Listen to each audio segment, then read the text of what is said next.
ইরাকে, লিবিয়া অথবা সৌদি আরবে বেশিরভাগ অপহরণের সঙ্গে বাংলাদেশি দালালরা সেখানে জড়িত, এটা আমরা একটা অনুসন্ধান পেয়েছি। এবং এই অপহরণগুলোতে আমাদের বাংলাদেশি মোবাইল ব্যাংকিং ব্যবহার করা হয়, বিকাশ, নগদ অথবা বাংলাদেশের ব্যাংক ট্রানজ্যাকশন করা হয়। তো দুঃখজনক যে যদি বাংলাদেশি বিকাশ নাম্বার ব্যবহার করা হয় তাহলে কিন্তু খুব সহজেই এই অপহরণকারীদের খুঁজে বের করা যায়।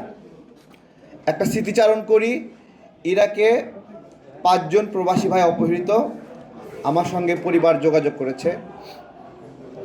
আমি সিআইডি অফিসে গেলাম, ডিবি অফিসে গেলাম।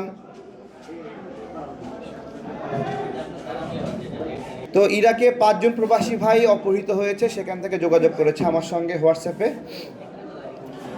তো সেই অপহরণের বিষয়ে প্রশাসনের সব জায়গায় চেষ্টা করলাম, দৌড়ঝাঁপ করলাম যে একটু সহযোগিতা করেন। তো সবাই বলছে যে আমরা কি করতে পারি, এটা তো ইরাকে। কেউ একটু মিনিমাম শুনলও না আমার কথা যে এই অপহরণের বিষয়ে তারা কিছু করতে পারে। তো আমার কাছে কিছু তথ্য পেলাম যে ওই পরিবারগুলো ওই অপহরণকারীদেরকে বিভিন্ন বিকাশ নাম্বারে টাকা দিয়েছে। কিছু না, আমি এক জায়গায় বসে বসে ওই বিকাশ নাম্বারে যে টাকা দিয়েছে সেগুলোতে যোগাযোগ করে একটু হুমকি প্রদান করলাম, তাদেরকে একটু আতঙ্কিত করলাম এবং মিথ্যা পরিচয় দিয়েছিলাম যে আমি সিআইডি অফিস থেকে বলছি এরকম।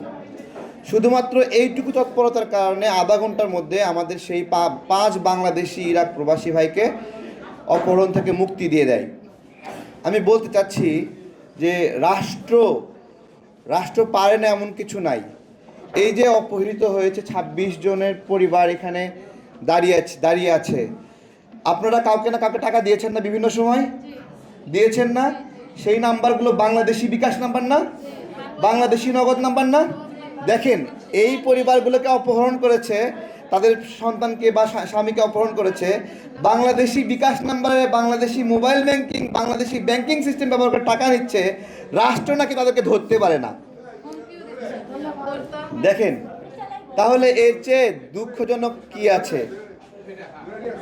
আমরা শুধুমাত্র এই লিবিয়ার কথা বলছি না, এই সেম বিষয়টা লিবিয়ার মতো মালয়েশিয়াতে আছে।